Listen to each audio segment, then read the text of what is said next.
السلام علیکم ناظرین، آج ہم سیرت النبی سیریز پارٹ 1 کو آگے کنٹینیو کرتے ہیں۔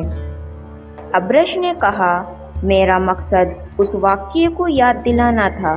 سنو، اس رات کو صبح سویرے وہ ہستی وجود میں آئی جس سے ہمارے معبود ذلیل و رسوا ہوں گے۔ آج اس کی پوری عمر 40 سال ہو گئی ہے۔ اس کھوپڑی نے مجھے یہ بتایا ہے کہ اب تک وہ انسان گمنام تھا، اب وہ ظاہر ہوگا، بتوں کے خلاف تقریریں کرے گا، بت پرستی سے منع کرے گا، خدا پرستی کی تعلیم دے گا۔ آؤ رو، خوب دل کھول کر رو، ہمارے معبود بھی ہم سے روٹھ جائیں گے، دنیا اندیکھے خدا کے سامنے جھک جائے گی۔ کیسا ہوگا وہ زمانہ؟ ابرش کی آنکھیں بھیگ گئیں، مجمع میں سے اکثر لوگ رونے لگے۔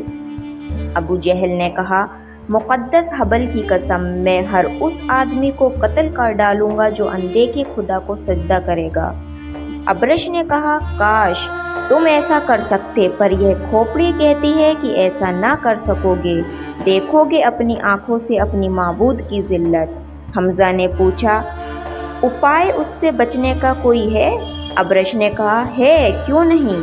پہلے تو آپس کے جھگڑے بند کرو، تمام قبیلے ایک ہو جاؤ اور وعدہ کرو کہ خدا کو ماننے والوں کی زوردار مخالفت کرو گے، چاہے وہ کوئی بھی ہو، کسی قبیلے کا ہو، اس کو ستانے میں کوتاہی نہ کرو گے اور کوشش کر کے اسے قتل کر ڈالو گے۔ عربوں میں یوں تو بہت سے قبیلے تھے، لیکن ان میں سے کچھ ہی تھے جن کا زیادہ احترام کیا جاتا تھا۔ ان میں بھی بنی ہاشم کی سب سے زیادہ عزت ہوتی تھی، چونکہ خانہ کعبہ کا احترام تمام قبیلے کرتے تھے۔ ہر قبیلے کا معبود بیت الحرم میں تھا، کعبہ مکے میں تھا، مکہ میں بنی ہاشم کی حکومت تھی، اس لیے بھی یہ قبیلہ اور قبیلوں سے ممتاز مانا جاتا تھا۔ ابرش کو یہ خیال ہوا تھا کہ ان کے معبودوں کو ذلیل کرنے والا اگر بنی ہاشم میں سے ہوا تو بنی ہاشم کے دبدبے اور رعب کی وجہ سے کوئی اس طرف دیکھ نہ سکے گا، اس لیے اس نے یہ چال چلی کہ بیت الحرم میں سب سے اقرار لینا چاہا۔ عربوں کی ایک خاص بات یہ بھی تھی کہ جو عہد و اقرار وہ کر لیتے تھے اس سے پیچھے نہ ہٹتے تھے، چاہے اس میں کتنی ہی مالی اور جانی نقصان کیوں نہ ہو۔ تمام عربوں نے جھک جھک کر اپنے معبودوں کا نام لے کر عہد و اقرار کیا کہ وہ اپنے معبودوں کو، برا بھلا کہنے والوں کو قتل کیے بنا نہیں چھوڑیں گے، چاہے ان کا تعلق کسی بھی قبیلے سے ہو۔ سب کے بعد میں ابو لہب نے کہا، کاہن، تم شاید قبیلہ بنی آٹھ ہاشم کی اور اشارہ کر رہے ہو۔ میں وعدہ کرتا ہوں کہ اگر ایسا ہمارے قبیلے میں ہوگا تو سب سے پہلے میری تلوار اس کے سر پر چمکے گی۔ پھر ابرش نے بتایا، میرا خیال نہیں بلکہ مجھے کھوپڑی بتا رہی ہے کہ معبودوں کو باطل قرار دینے والا بنی ہاشم میں سے ہوگا۔ صاف لکھا ہوا تھا محمد۔ سب اس نام کو دیکھ کر حیران رہ گئے۔ حضور اکرم اقدس صلی اللہ تعالیٰ علیہ وسلم کے آمد کی بشارت۔ حضرت محمد صلی اللہ تعالیٰ علیہ وسلم عبداللہ کے بیٹے، عبد المطلب کے پوتے، ابو لہب، حمزہ، عباس اور ابو طالب کے بھتیجے تھے۔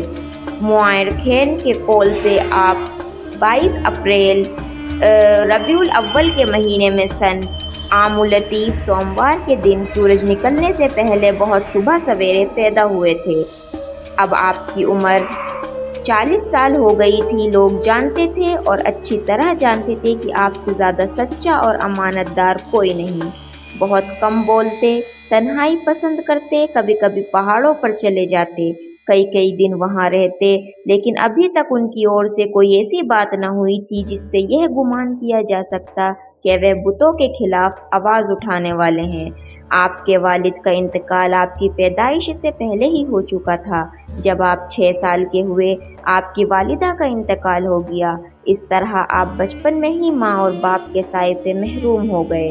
ماں باپ کی وفات کے بعد آپ دادا کی نگرانی میں رہے۔ جب 8 برس 2 مہینے 10 دن کے ہوئے تو آپ کے دادا عبد المطلب بھی اس دنیا سے گزر گئے۔ اب آپ کے چچا ابو طالب آپ کے ولی ہوئے۔ آپ ان کے پاس رہ کر 40 سال کی عمر کو پہنچے۔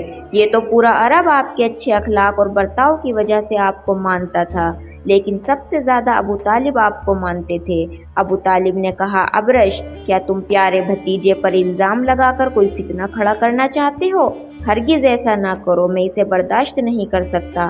ابرش نے کہا، حضور، میں مقدس حبل کی قسم کھا کر کہتا ہوں کہ میں اپنی اور سے نہ کچھ کہہ رہا ہوں نہ کر رہا ہوں۔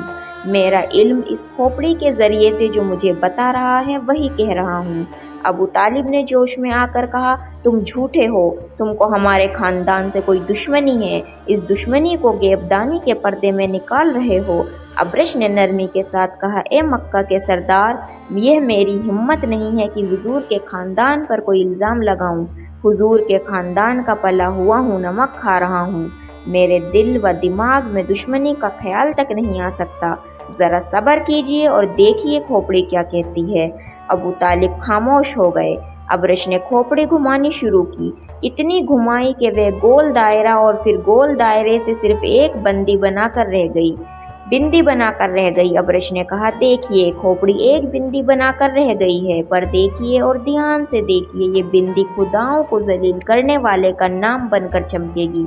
سب نے بندی کو دھیان سے دیکھا، بندی پھیلنے لگی، پھیلتے پھیلتے نام بنی اور نہایت آب و تاب سے چمکنے لگی۔ سب نے دیکھا، دھیان سے دیکھا، حیرت سے دیکھا، صاف اور موٹے حرفوں میں محمد لکھا ہوا تھا۔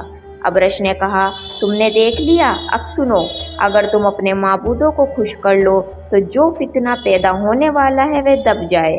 ابو لہب نے پوچھا، معبودوں کو خوش کرنے کا طریقہ کون سا ہے؟ ابرش نے کہا، یہ کھوپڑی جواب دے گی۔ کھوپڑی ابھی تک گھوم رہی تھی، اب نام غائب ہو گیا تھا اور صرف بندی ہی باقی رہ گئی تھی۔ لوگ اس بندی کو بڑے دھیان سے دیکھ رہے تھے۔ بندی پھر پھیلنی شروع ہوئی اور دیکھتے دیکھتے لفظ بن گئی۔ سب نے پڑھا، چمتکار لفظوں میں لکھا تھا، قربانی۔ آج کے لیے اتنا ہی، آگے کی سٹوری ہم پارٹ 2 میں بیان کریں گے۔